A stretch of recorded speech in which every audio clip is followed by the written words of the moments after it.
2 megahertz पर ये आकाशवाणी का बिलासपुर केंद्र है। प्रातः के 7:20 हो रहे हैं। वक्त है कार्यक्रम आज सुबह का।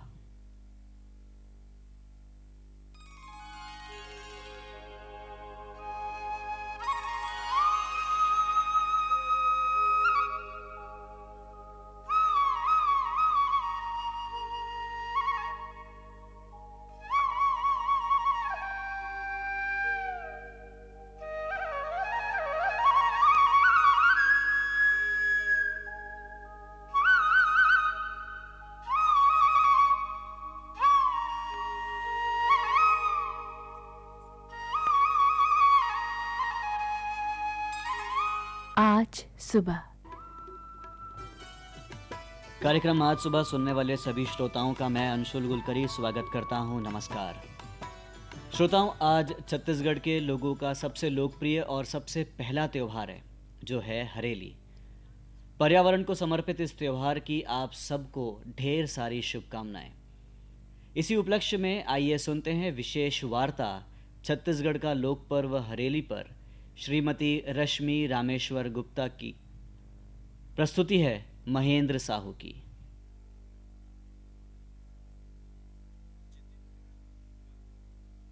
सावन के महीने में हमारी धरती हरे रंग से अपना श्रृंगार करती है। जब बादल गरजता है और पानी बरसता है, तब मोर भी नाचने और गाने लगते हैं। हमारी धरती की इसी हरियाली के साथ हमारे छत्तीसगढ़ के वासी मनाते हैं छत्तीसगढ़ का पहला त्यौहार हरेली, जिसका सीधा संबंध हरियाली से है। यह त्यौहार सावन माह की अमावस्या को मनाया जाता है, इसलिए इसे हरियाली अमावस्या भी कहा जाता है।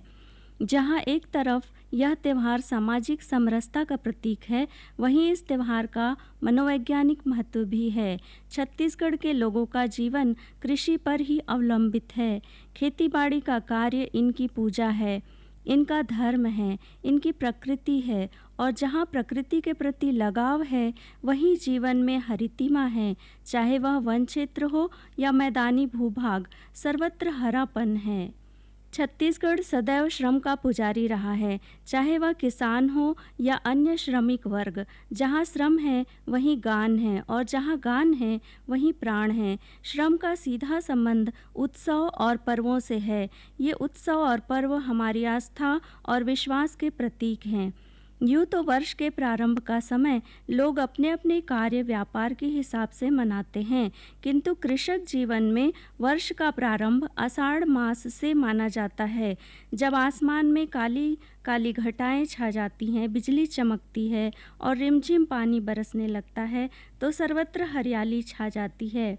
केवल प्रकृति ही नहीं, मनुष्य का जीवन भी हरा होने लगता है। हरेली हरियाली का लोक रूप है। जब कृषक की बोनी बियासी पूरी हो जाती है, तब वह अपने कृषि औजारों की साफ सफाई करके उनकी पूजा करता है। नांगर, जूड़ा, रापा, कुदारी, चतवार, हंसिया, टंगिया, बसला, बिधना, उन सभी औजारों की जो कृषि कार्य में सहायक होते हैं, हरेली के दिन पूजा की जाती है। पहले इस दिन तक कृषि का कार्य पूर्ण हो जाता था। हमारे देश में हम अपने उपयोग में आने वाली हर वस्तु को अपने घर का सदस्य मानते हैं।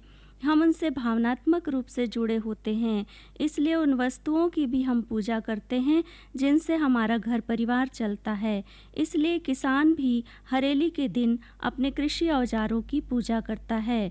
उसे धूप दीप दिखाकर और चीला, सुहारी, मीठे गुलगुले का भोग लगाकर दूसरे दिन से उसे हिफाजत से रख देता है। देवता शब्द का शाब्दिक अर्थ भी तो देने वाला ही होता है। पशुधन के बिना तो कृषि कार्य कतई संभव नहीं है। आजकल भले ही आधुनिक कृषि यंत्र आ गए हैं, परंतु हम पशुधन की महत्ता को कभी भी कम नहीं आंक सकते। इसलिए हरेली के दिन पशुओं को आटे और नमक के साथ वनौषधि खिलाई जाती है, ताकि वे निरोग रहें। इस मौसम में वातावरण में नमी के कारण हानिकारक वायरस के प्रकोप से बचने और अमावस्या की काली अंधेरी रात में विषैले जीव जंतुओं से बचने के लिए राउत गांव के प्रत्येक घर जाकर घर के मुख्य द्वार पर दशमूल और नीम की डंगाली लगाता है। राउत का यह कार्य उस घर परिवार के लिए निरोग रहने की कामना का प्रतीक है। बदले में गृह स्वामिनियों से सीधा के रूप में चावल, दाल व द्रव्य देती है। यह लोक मंगल की कामना का सीधा उदाहरण है।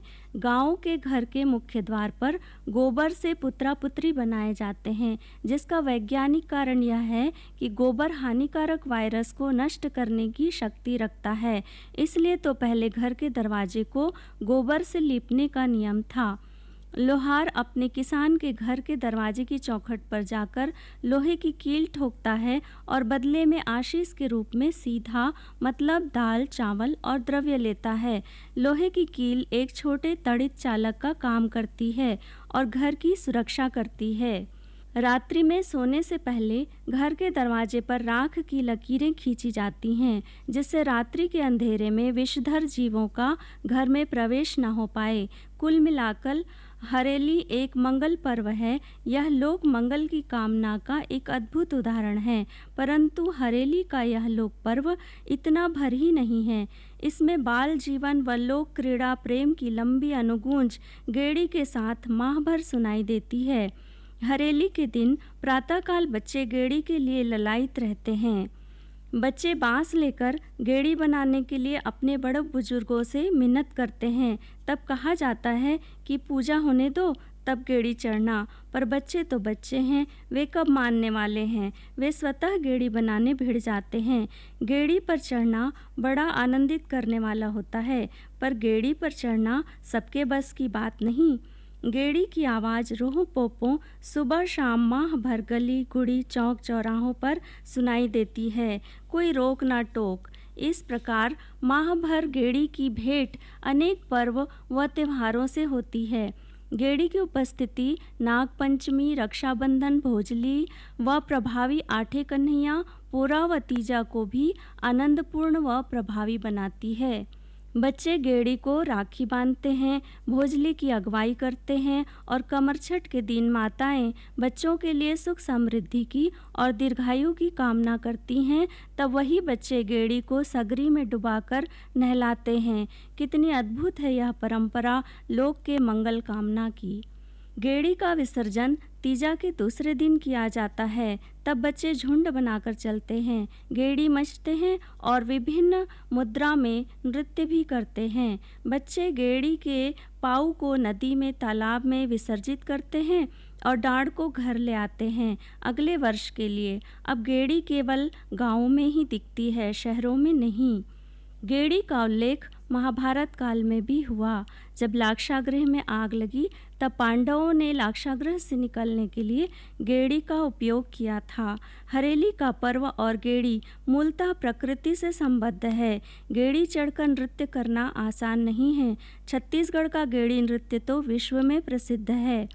इस दिन दोपहर बाद सारा गांव अपनी खुशियों के इजहार के लिए मैदान में एकत्र होकर समूहों में विभिन्न खेलों को माध्यम बनाता है। पुरुष वर्ग खेलते हैं डंडा पचरंगा, जिसका जिक्र महाभारत काल में भी होता है। दुर्योधन भीम को सताता था। अत्ती पत्ती का खेल भी पुरुष वर्ग के द्वारा खेला जाता है। इसमें विभिन्न पेड़ों की पत्तियों को जमीन में छुपाकर ढूंढने का प्रयास किया जाता है। महिलाएं व बच्चियां खेलती हैं खो खो, फुगड़ी, बिल्लस, अत्ती पत्ती का खेल। वहीं कहीं पर गेड़ी का शोर, तो कहीं खुडवा कबड्डी का, तो कहीं फुगड़ी और बिल्लस का। गांव का गोठान हो या स्कूल का मैदान, गांव के बाहर सड़क हो या चौक चौराहा, सभी जगह खुशियां देखते ही बनती हैं। बड़े बुजुर्ग खिलाड़ियों की हौसला अफजाई करते हैं। शायद हरेली का हरापन हमारी परंपराओं में, हमारे संस्कारों में और हमारे लोक जीवन में प्राकृतिक हरितिमा का ज़्यादा एहसास कराता है। हरेली का यह हरापन सबके जीवन में बिखरे, यही कामना है। यह भी कामना है कि भौतिकता की चकाचौंध से परे हमारी खेल परंपराएं जीवित रहें, ताकि माटी से जुड़े ग्रामीण शारीरिक और मानसिक दृष्टि से सुदृढ़ रहें। माटी की सौंधी सौंधी महक हमारे लोकगीतों से आती रहे, क्योंकि हमारे छत्तीसगढ़ में तो खेलों से संबंधित भी अलग अलग गीत हैं। खेल परंपरा की यह अविरल धारा निरंतर गतिमान रहे। आप सभी को हरेली त्यौहार की बहुत बहुत बधाई और असीम शुभकामनाएं।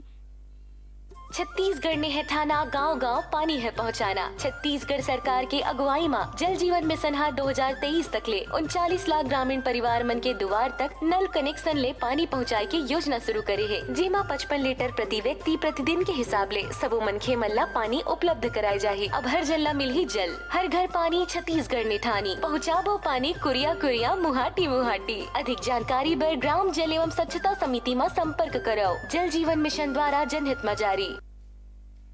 छत्तीसगढ़ त्योहार पर विशेष वार्ता। छत्तीसगढ़ का लोक पर्व हरेली पर श्रीमती रश्मि रामेश्वर गुप्ता को अभी हम सुन रहे थे। प्रस्तुति थी महेंद्र साहू की। छत्तीसगढ़ ने है